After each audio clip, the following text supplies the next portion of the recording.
میرے عزیزو، آج ہم یہودا باب 1 آیت 21 کا مطالعہ کر رہے ہیں تاکہ آپ کا دن خوشی سے گزرے اور اب آپ خوش رہیں۔ خداوند میں روح القدس نے یہودا نبی کے ذریعے درج ذیل کہا، اپنے آپ کو خدا کی محبت میں قائم رکھو اور ہمیشہ کی زندگی کے لیے ہمارے خداوند یسوع مسیح کی رحمت کے منتظر رہو۔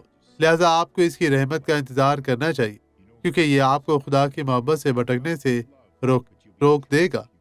جب خدا محبت کرتا ہے، وہ ہمیشہ کے لیے محبت کرتا ہے۔ یہ لکھا ہوا ہے کہ اپنے سے محبت کرنا جو دنیا میں تھے، اس نے آخر تک ان سے محبت کی، اس لیے اس کے پاس واپس آئے، کیونکہ وہ کھلے ہاتھوں سے آپ کا انتظار کر رہا ہے۔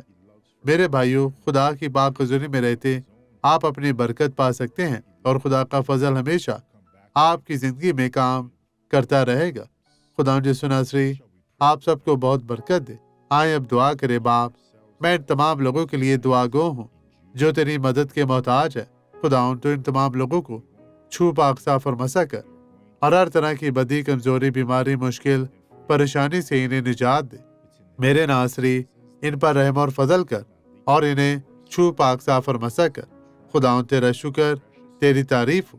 بدی اب چلی جا، غائب ہو جا اور کبھی بھی واپس نہ آنا۔ مسیح یسوع ناصری کے نام میں خداوند انہیں بڑی برکت دے۔ خداوند آپ سب کے ساتھ ہو۔